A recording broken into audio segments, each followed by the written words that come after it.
Labas rytas visoms. Šiandien pirmą kartą ketinu vloginti ir žinot ką, aš pasakysiu tikrai nuoširdžiai, jog tikrai jaudinuosi, nes tai darau pirmą kartą ir viskas yra tiesiog taip žiauriai baisu, aš nežinau, kodėl aš net pradėjau jaudintis ir šiandien ketinu jums parodyti savo kelionę į Vilnių, ką veiksiu Vilniuje ir taip toliau, nes nusimato tikrai visai smagi diena.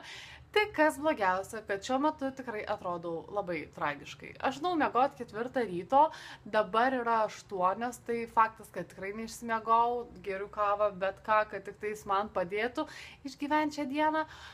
O dabar ką, palieku jūs ir bėgsiu ruoštis ir susimatysim jau, kai aš keliausiu į stotelę ir dar ką nors jums tikrai papasakosiu. Bet to sugalvojau labai fainai apsirengti, bet mama paskambino iš ryto, sako, tu apsirenk, ta prasme, šilčiau, nes šiandien nelabai šilta ir man reikėjo viską permastyti. Nu, žodžiu, viską pamatysit, viską parodysiu ir tuoj pat susimatysim.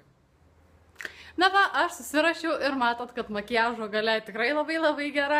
Tik žiūrėt, šiandien nesisekė daryti visą makiažą ir dėl to labai vėluoju. Tai skubėkim greičiau traukinių stoti, nežinau, traukinys ko nelaukia. Ir greitai parodys, kaip aš apsirengiau, nes iš karto tiesiai važiuosiu į renginį. Ir man labai nesiseka, nes mano tašė yra tiesiog pilna, bet ko norėti, jeigu aš važiuoju 5 dienom Vilnių. Ir aš nebijau, kad man produktų ir drabužių neužteks, bet ir tai, ta prasme, susikišau, o dieve, ir aš viską taip netvarkingai palikau. Žodžiu, tai va, aš jums parodys, kaip aš apsirengusi ir va, štai taip apsirengiau, tokią užsidėjau liemenę ilgą miškiniečių. Ir tokia apšvietimas tai žiauriai negeras, tai aš nežinau, labai turbūt sunkiai matosi viskas. Ir savo mėgstamiausią geltoną tašę pasiėmiau.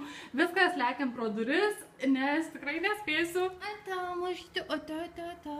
Būkė, mergaitė, saugok namus. Ate.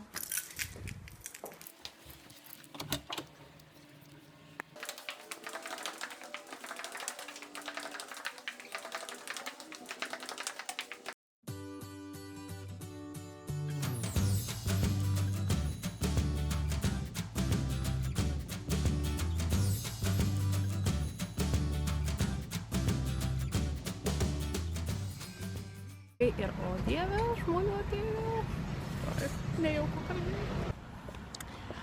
Aš jau Vilniui, užsukau į McDonald'ą, pasėmiau kavos, nes jaučiu, kad dar tikrai labai trūksta miego. Ir smagiausia yra tai, kad aš, nors ir esu labai drąsus žmogus palyginus, pajutau labai didelę baimę filmuoti gatvį ir mane toj pervažiuos, palaukiam. Toj, gerai, pravažiuos.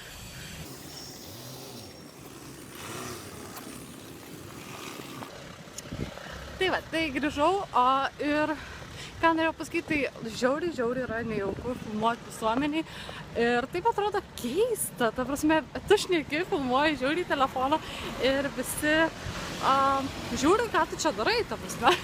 Tai va, tai dabar, nežinau, turiu valandėlę laisvo laiko, galvoju, ką nuveikti, bet po to turiu renginį, apie kurį nepapasakau, tai yra Eurovaistinės renginys, pristatys vieną kosmetikos kompaniją. Žinau, kad bus dar šokolado degustacija, kažkas tokio, o po to po renginio bėgs iš karto į susitikimą su bio kompanija ir irgi viskas turi tirpti laike. Tai va, tai po kol kas tiek ir neužilgo vėl susimatysim.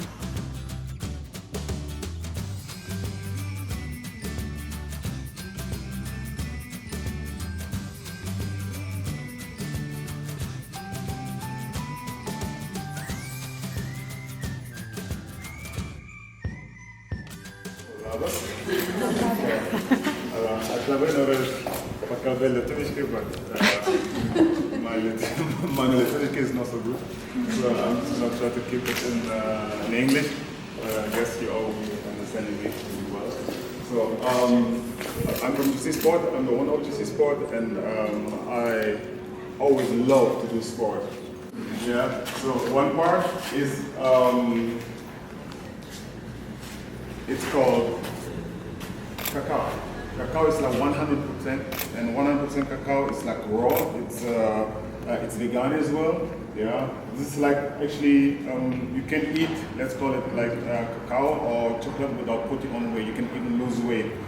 by using this product. Aš jau po renginio jaučiuosi žiauriai pavargusi, pasiėmiau dar vieną kavos, nes tikrai jaučiu, kad manęs reikia.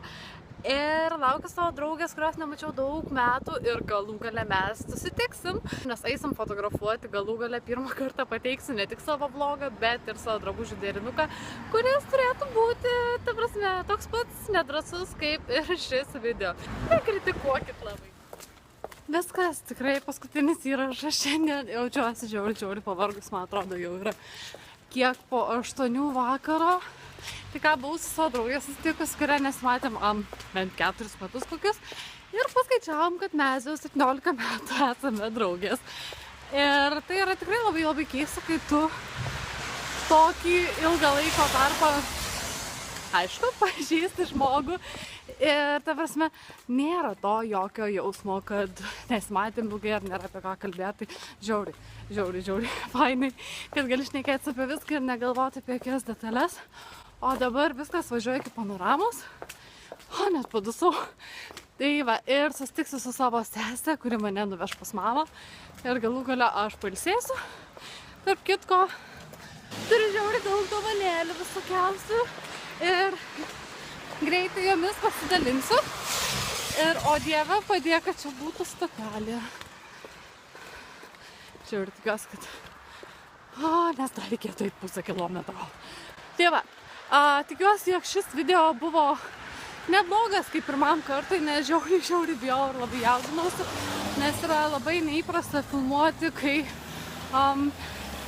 visi tave stebi. Namuose tu filmuoji ir niekas tavęs negirdi, niekam neįdomu, o čia mieste einant, yra sunkauka. Dar vienas dalykas, kurį paskutinį tikrai sakau, dabar esu viena stotelėje, tai dar galiu pakalbėti, nebijant, kad mane kažkas labai kreivai pasižiūrės. Tai noriu padėkoti tikrai Kaif Cafe kolektyvui Užupio gatvėje už labai didelę pagalbą šiandien, nes pasaugojo mano daiktus, tikrai nepabijau patikėti savo kompiuteriu ir visų kitų asmeninių reikalų, nes su savo daiktais tikrai nenorėjau eiti į renginį. O antras dalykas, sekančiai mergaitį, kuri dirbo, noriu padėkoti už stiliaus patarimus, nes jos dėka tikrai, ta prasme, suderinau drabužius taip, kaip reikėjo suderinti. Ir šiaip tikrai esu žiauriai šiandien laiminga. Viskas yra taip, kaip, ta prasme, aš net negalėjau svajoti gyvenime. Ir žiauriai džiaugiuosi viskuo, kas vyksta. Ir, ta prasme, galėčiau apie tai labai ilgai šnekėti, bet manau, šiam kartui užteks. Ir plačiau apie viską, ką aš šiandien patyriau, nes tikrai ne viską galėjau nufilmuoti. Tai papasakosiu savo tinklalapyje mano ateinančiom dienomis. O dabar viskas. Reiks laukti autobuso ir važiuoti namo, nes tokiai patys kalba už save. Tai va. Sakau, iki.